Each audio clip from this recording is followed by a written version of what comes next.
கிறிஸ்துவுக்குள் அருமையான சகோதர சகோதரிகளே, உள்ளக்கண்டபாளையம் அந்த கிராமத்திலிருந்து அந்த கிராமத்தைச் சேர்ந்த அன்பு சகோதர சகோதரிகள் இந்த ஆண்டு சிலுவை தியானத்தை, இயேசுவின் சிலுவை மொழிகளை இந்த நாளில் அவர்கள் அருளுரையாற்றி அதை ஆன்லைனில் பதிவிடுகிறார்கள்.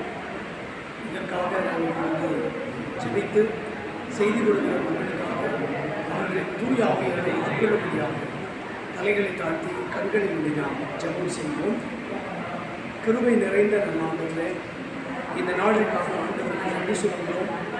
இந்த நாளிலும் ஆண்டவரே உள்ளாக்கானபாளையம் என்ற கிராமத்தைச் சேர்ந்த அன்பு உறவுகள் இந்த சிலுவை தியானத்தின் அருளுரைகளை ஆண்டவரை கொடுத்திருக்கிறார்கள்.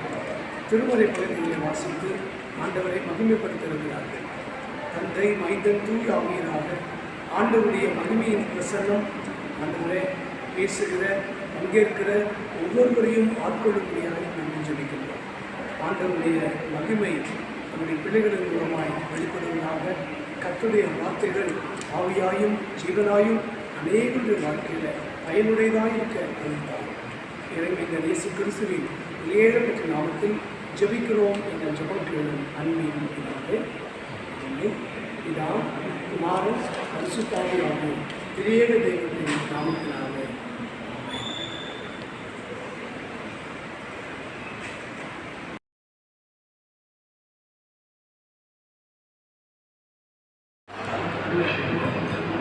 இயேசு சிலுவையில் மொழிந்த 7 வார்த்தைகளுக்குரிய முதலாம் வேதபாடம். லூக்கா 23ஆம் அதிகாரம் வசனங்கள் 33 முதல் 35 முடிய. பிதாவே, இவர்களுக்கு மன்னியும், தாங்கள் செய்கிறது இன்னதென்று அறியாதிருக்கிறார்களே என்றார். கபாலஸ்தலம் என்று சொல்லப்பட்ட இடத்தில் அவர்கள் சேர்ந்த பொழுது அங்கே அவரையும் அவருடைய வலது பக்கத்தில் ஒரு குற்றவாளியும் அவருடைய இடது பக்கத்தில் ஒரு குற்றவாளியும் சிலுவையில் அறைந்தார்கள். அப்பொழுது இயேசு, பிதாவே, இவர்களுக்கு மன்னியும், தாங்கள் செய்கிறது இன்னதென்று அறியாதிருக்கிறார்களே என்றார். அவருடைய வஸ்திரங்களை அவர்கள் பங்கிட்டு சீட்டு போட்டார்கள். ஜனங்கள் நின்று பார்த்து கொண்டிருந்தார்கள். அவருடனே கூட அதிகாரிகளும் அவரை இகழ்ந்து, இவன் மற்றவர்களை ரட்சித்தான், இவன் தேவனால் தெரிந்து கொள்ளப்பட்ட கிறிஸ்துவானால் தன்னைத்தானே ரட்சித்து கொள்ளட்டும் என்றார்கள் என்பதே. பாடம் முடிந்தது.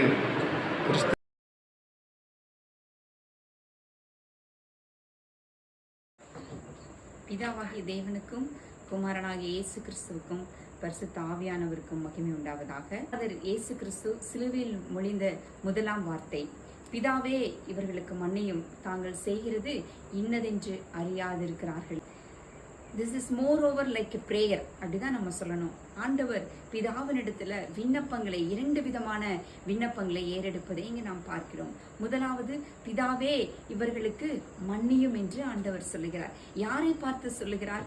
அவரை அவமானப்படுத்தினவர்களை, அவரை கன்னத்தில் அடித்தவர்களை, அவர் முகத்தில் காரி துப்பினவர்களை பார்த்து ஆண்டவர் சொல்லுகிறார், இவர்களை பிதாவே, இவர்களுக்கு மன்னியும் என்று சொல்லுகிறார். அது மாத்திரமல்ல, மத்தேயு 27ஆம் அதிகாரம் 17வது வசனத்தில் எழுதப்பட்டிருக்கிறது, பொறாமையினாலே அவரை ஒப்பு கொடுத்தார்கள். பரிசேயர், சதுசேயர்கள், இன்னும் ஆண்டவரிடத்தில் அற்புதங்களை பெற்றுக்கொண்ட ஜனங்கள் இயேசுவை பொறாமையினாலே, அவுட் ஆஃப் ஜெலஸ் அப்படிதான் நம்ம சொல்லணும், பொறாமையினாலே ஆண்டவரை சிலுவையில அவர்கள் ஒப்பு கொடுத்தார்கள் என்று எழுதப்பட்டிருக்கிறது.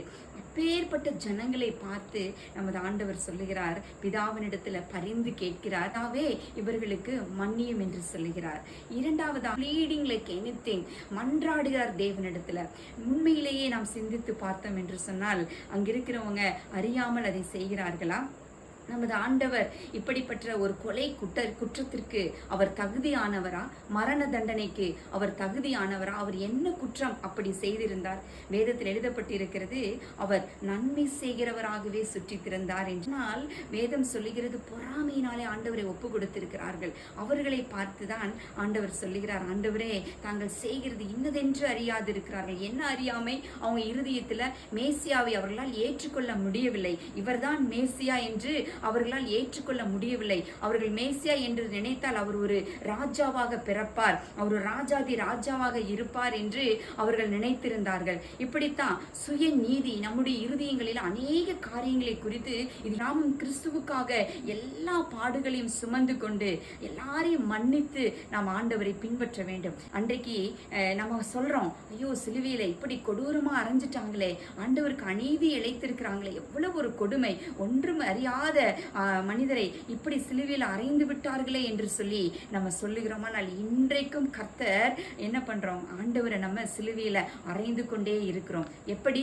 நம்முடைய தவறுகளின் மூலமாக. வெளிப்படுத்தின விசேஷம் 5ஆம் அதிகாரம் 6வது வசனத்தில் சொல்லப்பட்டிருக்கிறது, நாம் அடிக்கப்பட்ட வண்ணமாகவே இருக்கும் ஆட்டுக்குட்டி, அடிக்கப்பட்ட வண்ணமாகவே இருக்கும் ஆட்டுக்குட்டி சிங்காசனத்துக்கு முன்பாக என்று நாம் பார்க்கிறோம்.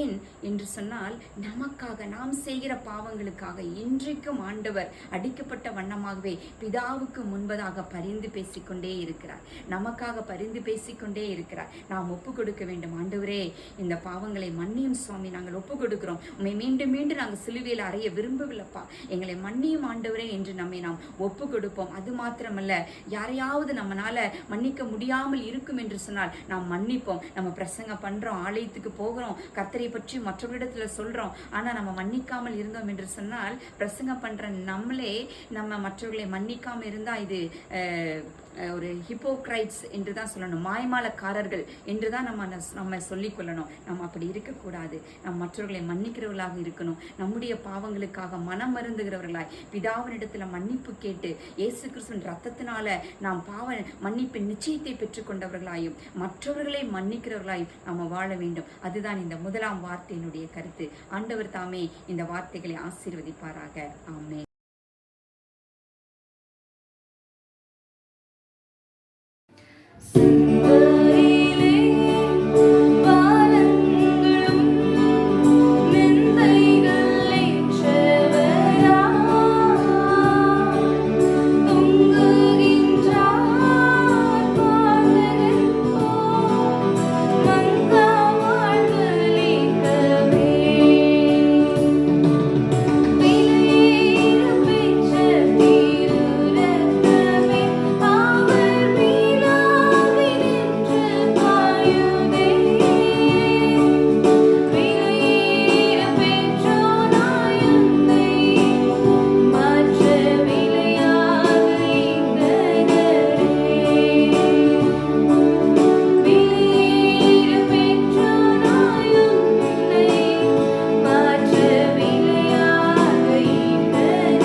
இயேசு கிறிஸ்து சிலுவையில் மொழிந்த 7 வார்த்தைகளில் 2ஆம் வார்த்தை, இன்றைக்கு நீ என்னுடனே கூட பரதீசியில் இருப்பாய். வாசிக்க வேண்டிய வேத பாடம் லூக்கா 23ஆம் அதிகாரம் வசனங்கள் 39 43 முடிய. அன்றையும் சிலுவையில் அறையப்பட்டிருந்த குற்றவாளிகளில் ஒருவன், நீ கிறிஸ்துவானால் உன்னையும் எங்களையும் இரட்சித்துக்கொள் என்று அவரை இகழ்ந்தான். மற்றவன் அவனை நோக்கி, நீ இந்த ஆக்கினைக்கு உட்பட்டவனாய் இருந்தும் தேவனுக்கு பயப்படுகிறதில்லையா? நாமோ நியாயப்படி தண்டிக்கப்படுகிறோம், நாம் நடப்பித்தவைகளுக்கு தக்கதாக பலனை அடைகிறோம். இவரோ தகாததொன்றையும் நடப்பிக்கவில்லையே என்று அவனை கடிந்து கொண்டு இயேசுவை நோக்கி, ஆண்டவரே, நீர் உம்முடைய ராஜ்யத்தில் வரும்போது அடியேனை நினைத்து கொள்ளும் என்றான். இயேசு அவனை நோக்கி, இன்றைக்கு நீ என்னுடனே கூட பரதேசியில் இருப்பாய் என்று மெய்யாகவே உனக்கு சொல்லுகிறேன் என்றார். வாசிக்க வேண்டிய வேத பாடம் வாசித்து முடிந்தாயிற்று.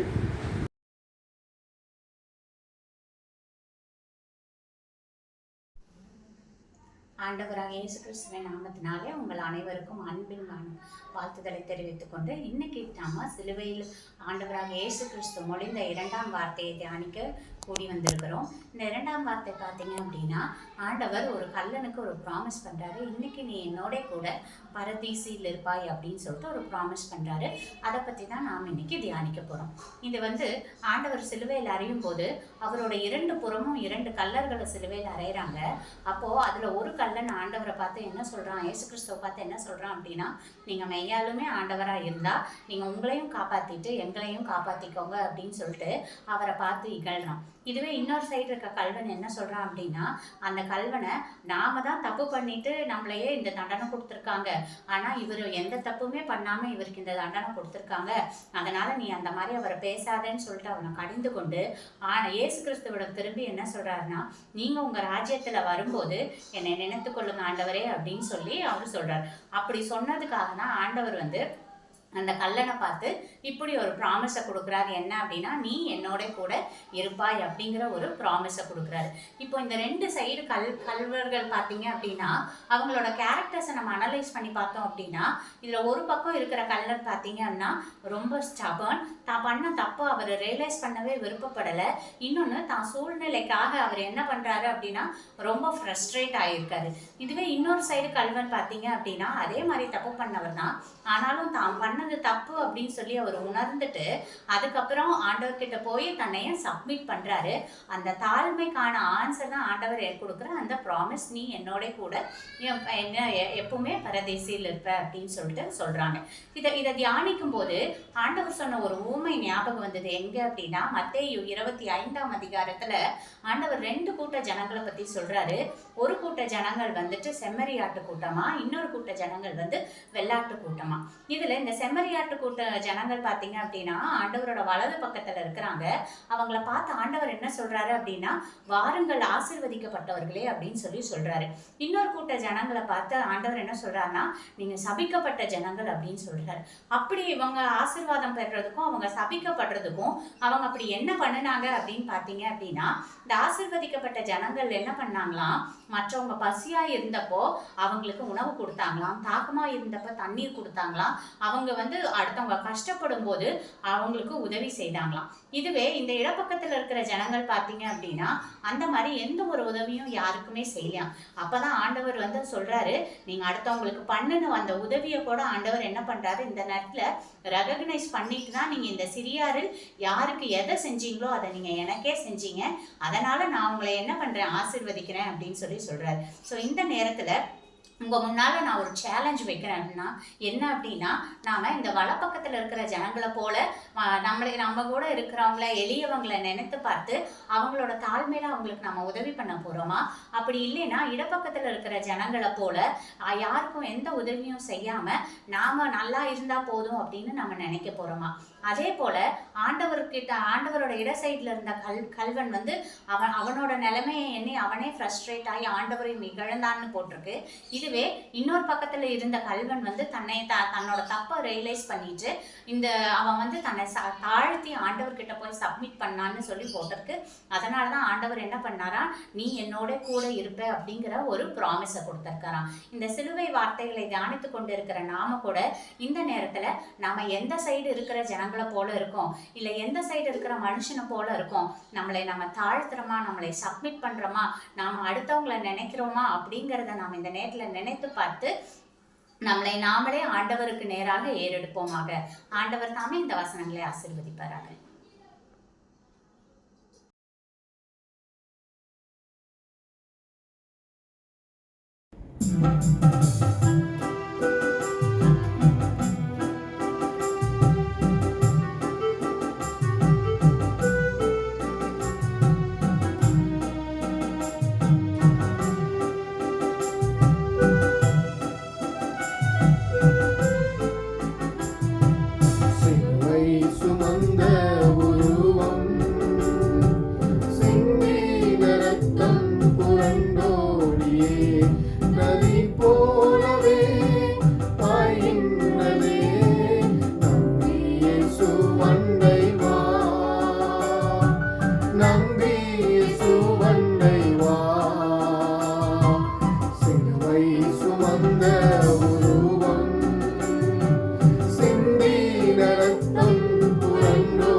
நதி போல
மொழிந்த 7 வார்த்தைகளில் 3ஆம் வார்த்தை. இயேசு தனது தாயை நோக்கி, ஸ்திரீயே, அதோ உன் மகன் என்றார். பின்பு சீஷனை நோக்கி, அதோ உன் தாய் என்றார். வாசிக்கும்படியாக தெரிந்து கொள்ளப்பட்ட வேத பாடம் யோவான் 19ஆம் அதிகாரம் 25ஆம் வசனம் தொடங்கி 27ஆம் வசனம் வரை.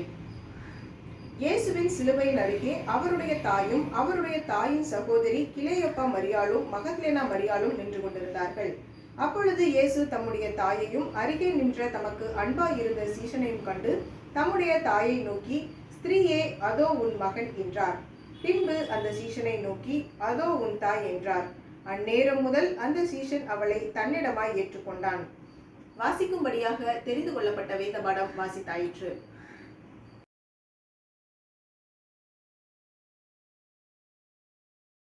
ஜெபம்.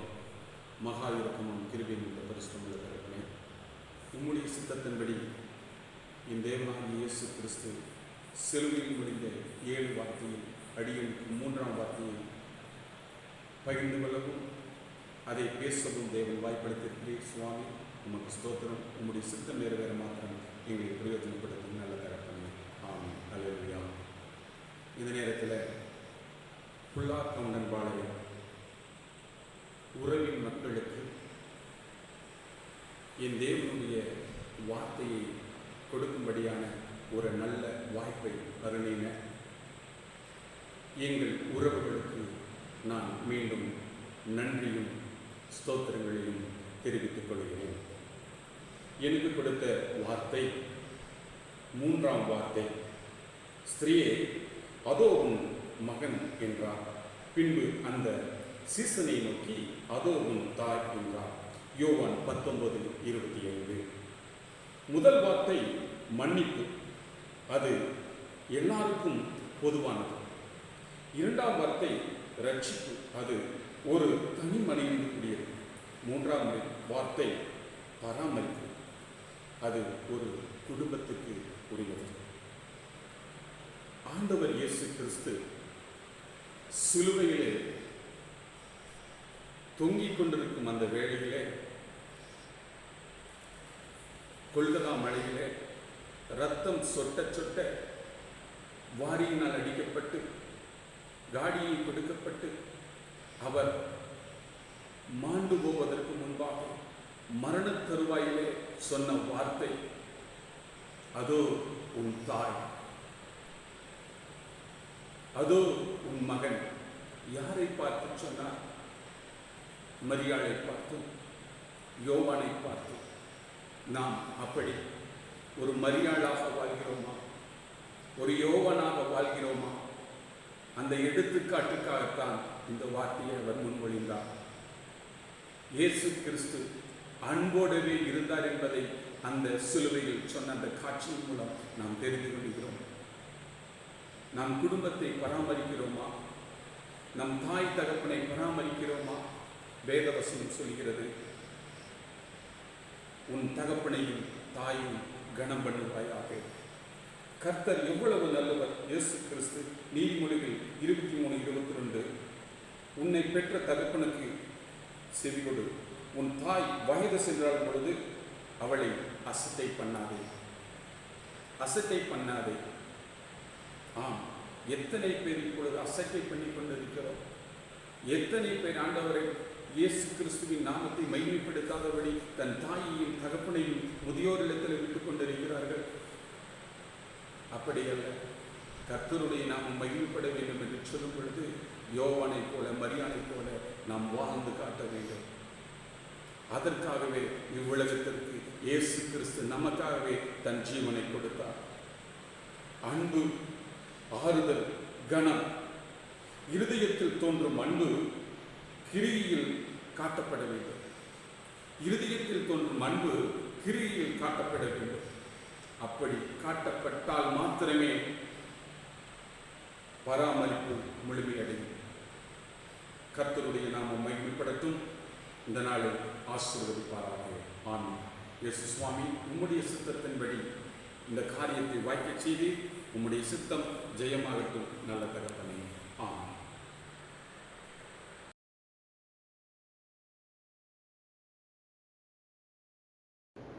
கொல்கொதா மலை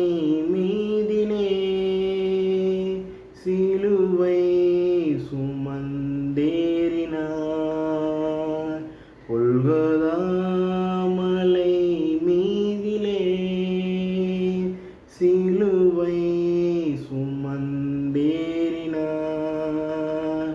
உத்தம பிதாவின் சித்தமாய் உத்தம ரத்தம் சிந்தினார். உத்தம பிதாவின் சித்தமாய் உத்தம ரத்தம் சிந்தினார். அந்தோ எருசலேமே, ஆண்டவர் பவனி வந்தார். அந்ததோ எருசலேமே, ஆண்டவர் பவனி வந்தார். அந்த நாளை நீ மறந்தாய், அன்பரோ கண்ணீர் சிந்தினார். அந்த நாளை நீ மறந்தாய், அன்பரோ கண்ணீர் சிந்தினார்.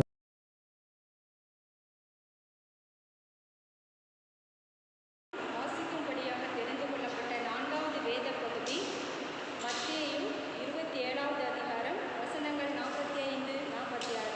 இயேசு கிறிஸ்து சிலுவையில் முடிந்த 7 வார்த்தைகளில் 4வது திருவார்த்தை மத்தேயு 27 வசனங்கள் 45 மற்றும் 46. 6ஆம் மணி நேரம் முதல் 9ஆம் மணி நேரம் வரைக்கும் பூமியெங்கும் அந்தகாரம் உண்டாயிற்று. 9ஆம் மணி நேரத்தில் இயேசு ஏழே ஏழே லாமா சபக்தானி என்று மிகுந்த சத்தமிட்டு கூப்பிட்டார். அதற்கு என் தேவனே ஏன் என்னை கைவிட்டு என்று அர்த்தமாகும். வாசிக்கும்படியாக தெரிந்து கொள்ளப்பட்ட வேத பகுதி நிறைவாயிற்று. ஆமென்.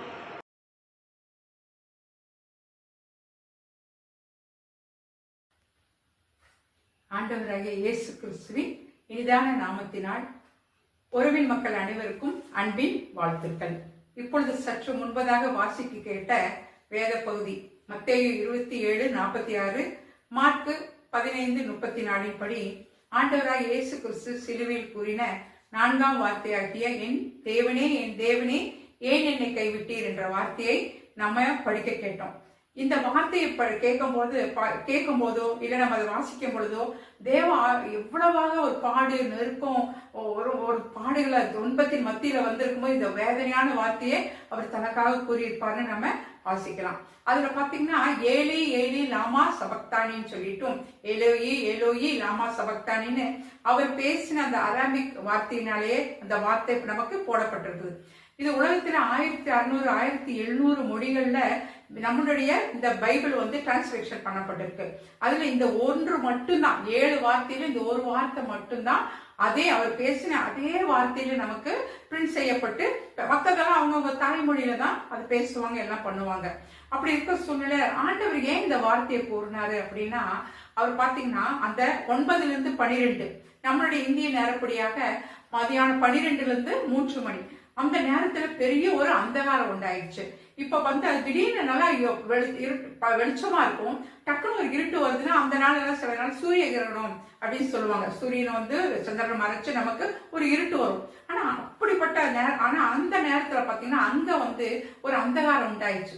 அது அந்த அந்தகாரம் ஏன் வந்ததுன்னா உலகத்தின் பாவத்தை எல்லாம் ஆண்டவர் தன் மேல சுமந்ததுனால பிதா என்ன பண்ணாரு, பெரிய அவருக்கும் பிதாவுக்கும் இயேசுக்கும் நடுவுல பெரிய ஒரு இருட்டான ஒரு சூழ்நிலை அந்தகாரம் மறைச்சிருச்சு அவரை.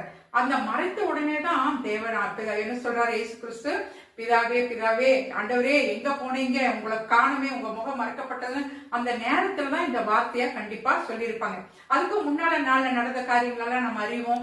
பேதுரு மறுதளிச்சுட்டு போனா, அந்த சீசர்கள் எல்லாம் போயிட்டாங்க, ஆண்டவர் மட்டும் தனித்து விடப்பட்டு இருக்கும் பொழுதே அவருக்கு பாதி துக்கம் வேதனை எல்லாம் இருந்திருக்கும். ஆனாலும் கூட அவர் சொன்னாரு, பிதாவும் நானும் ஒன்றாயிருக்கிறோம், என்ன இல்லாமல் ஒருவனும் பிதாவின் இடத்தில் வரமாட்டான்னு சொன்னார் இல்லையா.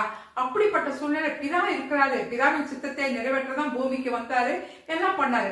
ஆனால் அப்படிப்பட்ட சூழ்நிலையில கூட பார்த்தீங்கன்னா ஆவியானவர் பிதாவோட முகம் மறைக்கப்பட்டோன்னதான் இந்த வார்த்தை சொல்றாரு. பிதாவை காணமேங்கும் போது, ஆனா அது குறிப்பிட்ட ஒரு ஜஸ்ட் ஒரு ஃபியூ செகண்ட்ஸ் தான் இருந்திருக்கும். உடனே தன்னுடைய முகத்தை அவரே காட்டியிருப்பாங்க.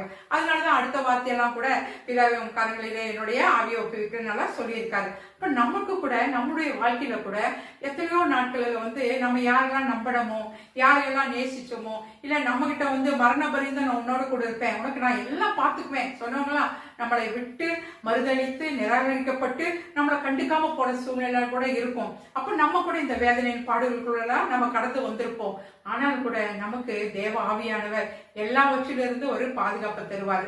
அவர் நல்ல சிநேகிதராக இருந்து எல்லாவற்றிலும் நமக்கு ஒரு அன்பானவராக இருந்து நம்மளை பாதுகாத்து நேசிக்கிறவராக இருக்கிறார். அவர் சொல்லியிருக்கார் வேதத்துல, மரண பரியந்தம் நான் உன்னை நேசிப்பேன்னு சொல்லியிருக்காரு. அது போல அந்த வார்த்தையின்படியாகத்தான் சிலுவையில கடைசி சொட்டு ரத்தம் சிந்துற வரை நமக்காக வச்ச அன்பு மாறவே இல்லை. நம்ம கூட இப்படிப்பட்ட எல்லா பாடுகளை கடந்து வரும்போது ஆண்டவரோட அவர் பட்ட பாடுகளை நினைச்சுக்குவோம்.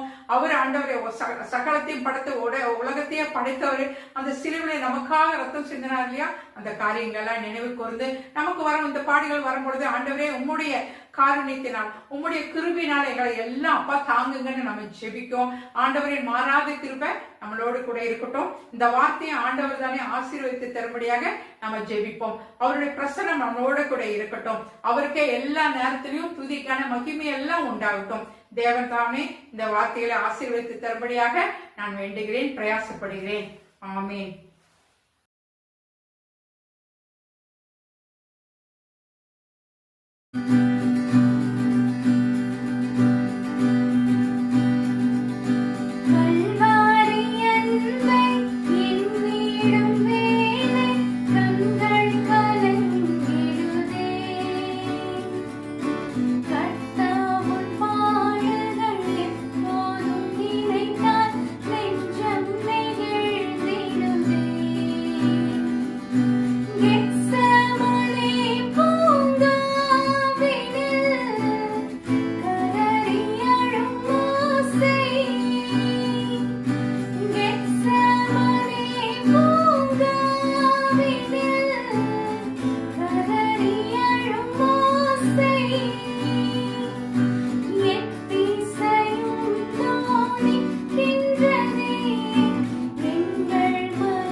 நம் ஆண்டவராகிய இயேசு கிறிஸ்து சிலுவையிலே மொழிந்த 7 வார்த்தைகளில் 5வது வார்த்தை தாகமாய் இருக்கிறேன். வேதவாதம் பரிசுத்த யோவான் எழுதின சுவிசேஷம் 19ஆம் அதிகாரம் வசனம் 28. யோவான் 19:28 வசனம். அதன் பின்பு எல்லாம் முடிந்தது என்று இயேசு அறிந்து வேத வாக்கியம் நிறைவேறத்தக்கதாக தாகமாய் இருக்கிறேன் என்றார். வாசிக்கும்படியாக தெரிந்து கொண்ட வேதவாதம் வாசித்து நிறைவாயிற்று. கிறிஸ்துவே உமக்கு ஸ்தோத்திரம் உண்டாவதாக. ஆமென்.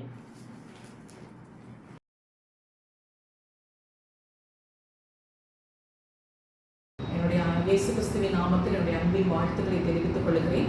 இந்த நாளில் நான் சிலுவையில் இயேசு மொழிந்த 7 வார்த்தைகளில் 5வது வார்த்தையாகிய நான் தாகமாய் இருக்கிறேன் என்ற வார்த்தையை உங்களோடு ஒரு சில மணித்துளிகள் கழிந்து பகிர்ந்து கொள்ள போகிறேன்.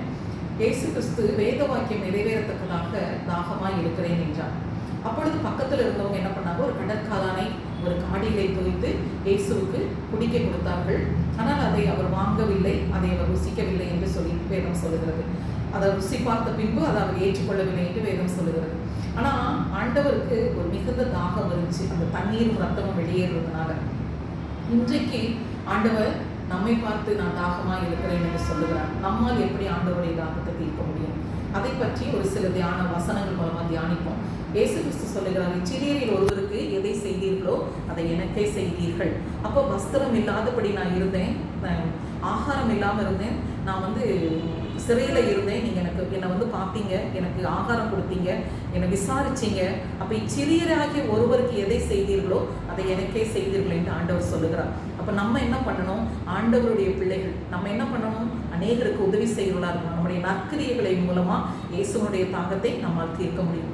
இரண்டாவதாக, இந்த நமக்குள்ளே கர்த்தருக்கு ஒரு ஆத்தும பாரம் இருந்திருக்கும். ஆத்தும பாரம் பார்த்தீங்கன்னா இன்னைக்கு நிறைய பேர் ஆண்டவரை அறிந்திருக்கிறாங்க, அநேகர் ஆண்டவரை அறிந்தும் அவரை ஏற்றுக்கொள்ளாமல் இருக்கிறாங்க. ஸோ அப்படிப்பட்டவங்களுக்கு சுவிசேஷத்தை சொல்ல வேண்டியது நம்முடைய கடமை. ஒருவேளை அறியாதவர்களுக்கு சுவிசேஷத்தை சொல்லலாம்.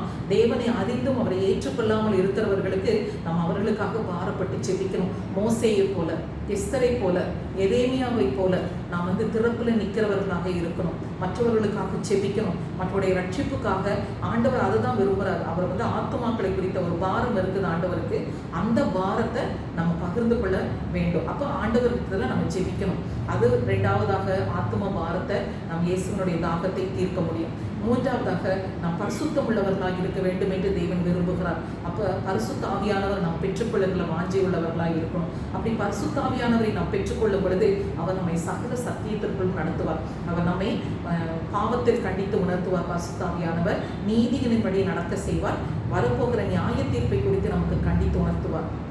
அப்படி அவருடைய வழிநடத்துதல் முடி நாம் நடக்கும் பொழுது நிச்சயமாக நாம் பரிசுத்தம் உள்ளவர்களாக இருப்போம். அப்போ இயேசுவனுடைய பரிசுத்தம் நமக்குள்ள வரணும். அதைத்தான் கர்த்தர் விரும்புகிறார். அப்போ அந்த ஆவிக்குரிய ஒரு தாகமும் ஆண்டவருக்காக நாம் தீர்க்கப்பட முடியும். அப்போ இந்த 3 தாகம், சரீரத்தின் தேவைகளை மற்றவர்களுக்கு உதவி செய்கிறது மூலம் தீர்க்கலாம். அவருடைய ஆத்தும பாரத்தை ஜெபிக்கிறது மூலமாக, சுவிசேஷத்தை சொல்லுகிறது மூலமாக நாம் தீர்க்க முடியும். ஆவிக்குரிய பாரம், நாம் பரிசுத்தமாக இருக்க வேண்டும் என்று விரும்புகிற தேவனுக்கு பரிசுத்தாவி 5 நிமிஷம் ஆயிடுச்சு. பரிசுத்தாவியானவர் நமக்குள்ள வரும் பொழுது நிச்சயமாய் அதை நிறைவேற்ற முடியும்.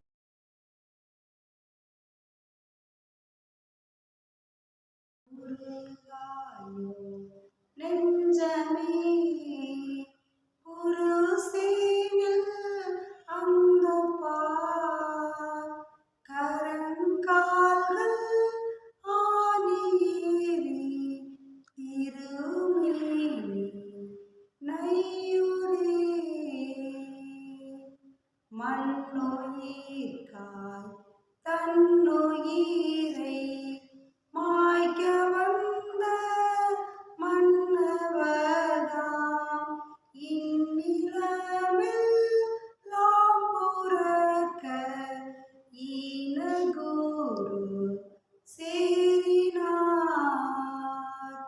தாகமிஞ்சி நாவரண்டு தங்கமேனி மங்குதே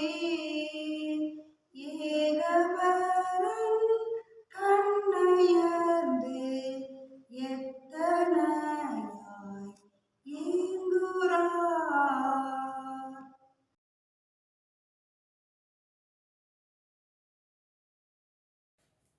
இயேசு கிறிஸ்து சிலுவையில் மொழிந்த 7 வார்த்தைகளில் 6ஆம் வார்த்தை முடிந்தது. பரிசுத்த யோவான் எழுதின சுவிசேஷம் 19ஆம் அதிகாரம் 30ஆம் வசனம். இயேசு காடியை வாங்கின பின்பு முடிந்தது என்று சொல்லி தலையை சாய்த்து ஆவியை ஒப்பு கொடுத்தார் என்பதே. வாசிக்க வேண்டிய வேத பாடம் வாசித்து முடிந்தாயிற்று.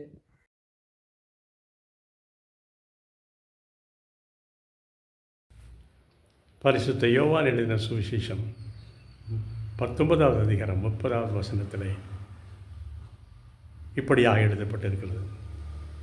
புளித்த காடியை வாங்கின பின்பு இயேசு கிறிஸ்து முடிந்தது என்று சொல்லி தன் ஜீவனை ஒப்புவித்தார் என்பதாக சொல்லப்படுகிறது.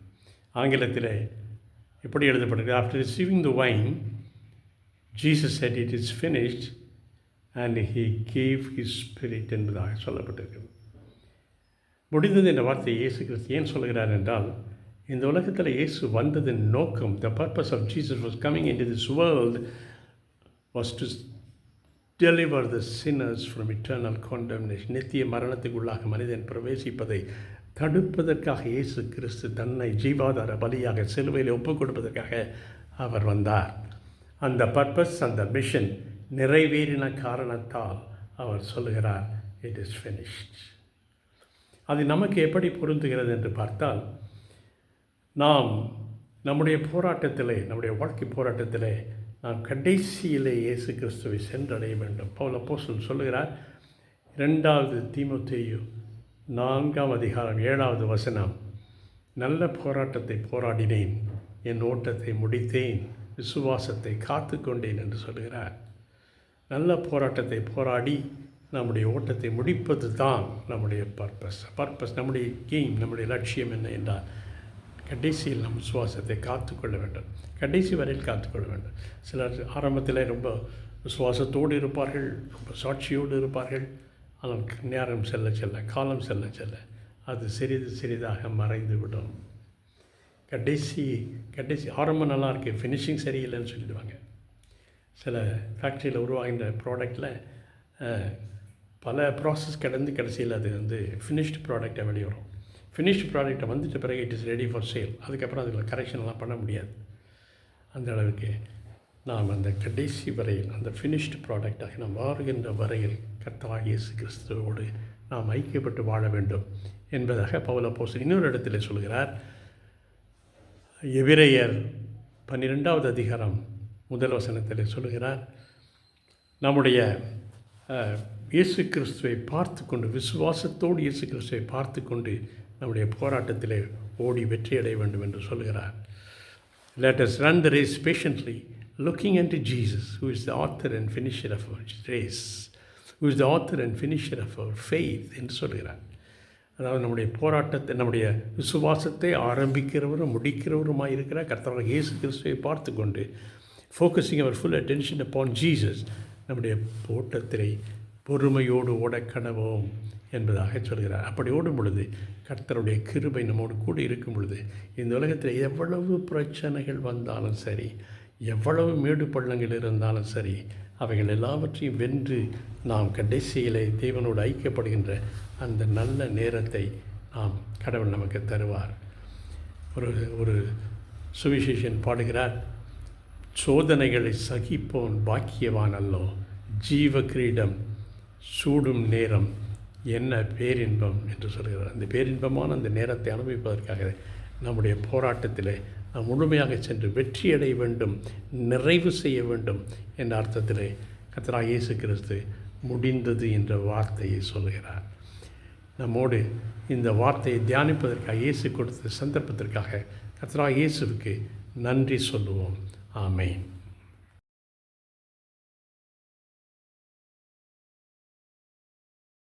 பிதா, குமாரன், பசுத்தாவின் திருப்பெயராலே ஆமென்.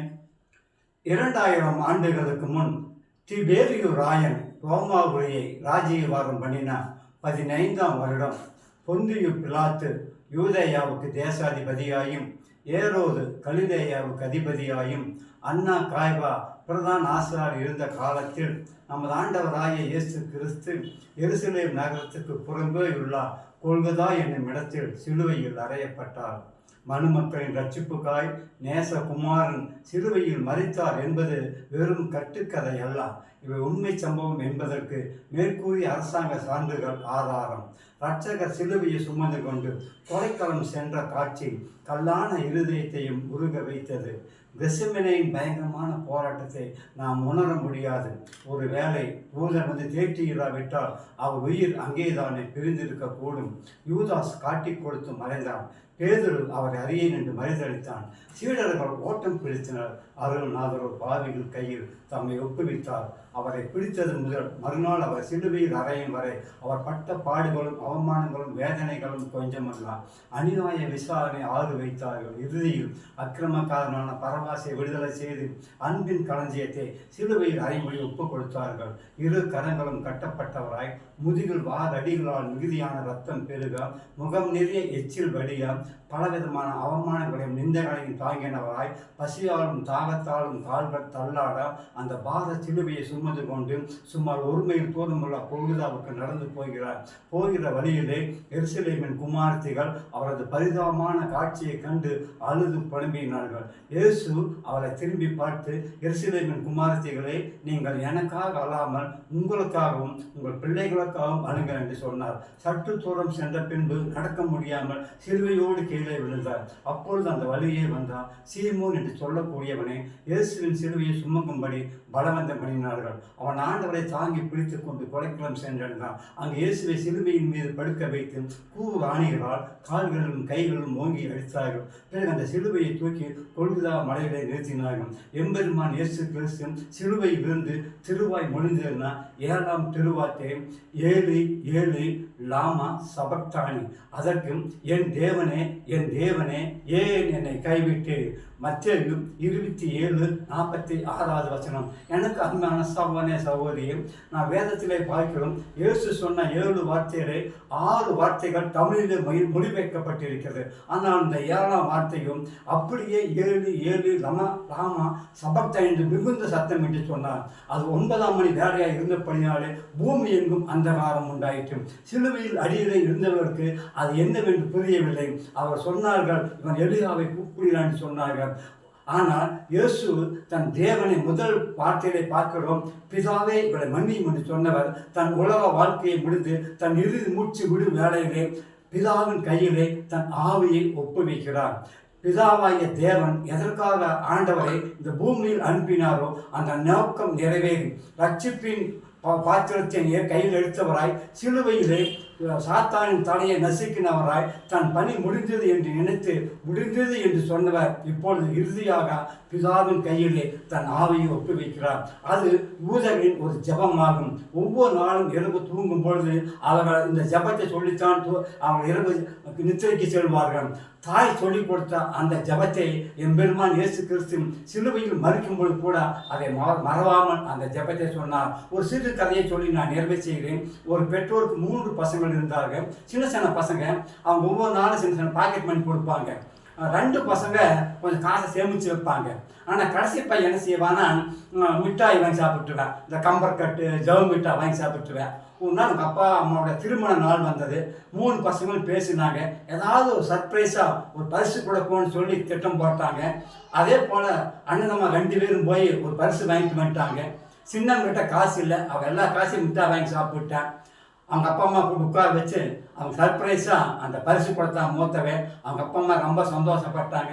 2வது மகன் பரிசை கொடுத்தால் அவர் ரொம்ப சந்தோஷப்பட்டாங்க. 3வது பையன் கடைக்குட்டி, அவங்ககிட்ட காசு இல்லை. அவன் என்ன பண்ணான் தெரியுமா? ஓடி போய் கிச்சனுக்கு ஓடி போய் அண்டா மூடி கொண்டு வந்து தன் பெற்றோர் முன்னால் வைத்து அந்த அண்டா மூடியில் அவன் உட்காந்து நான் என்னையே தெரியுன்னு சொன்னான். பெற்றோர்கள் அவனை கட்டி தழுவி முத்தமிட்டார்கள்.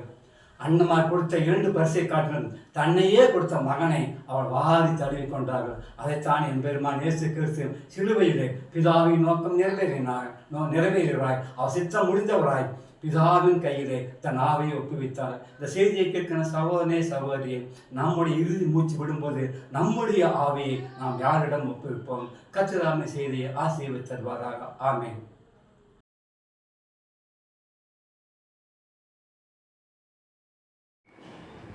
எங்களை நேசிக்கிற நல்ல இயேசப்பா, அந்த அருமையான வேலைக்காய் நன்றியோடு உம்மை துதிக்கிறோம் ஐயா, ஸ்தோத்தரிக்கிறோம் சாமி. இது இந்த சிலுவை தியானத்தை குறித்து பேச ஆண்டவரே ஒவ்வொரு சகோதர சகோதரிகளுக்காக நாங்கள் உம்மை நன்றியோடு துதிக்கிறோம் சாமி. ஆமாம் ஆண்டவரே, நீர் சொன்ன அந்த வசனங்களின் மூலமாக ஆண்டவரே அநேகருக்கு சாட்சியாய் விளங்கும்படியாய் உம்முடைய வார்த்தைகளை பேசின ஒவ்வொரு பிள்ளைகளையும் நீர் ஆசீர்வதிக்கும்படியாய் நாங்கள் ஜெபிக்கிறோம் சாமி.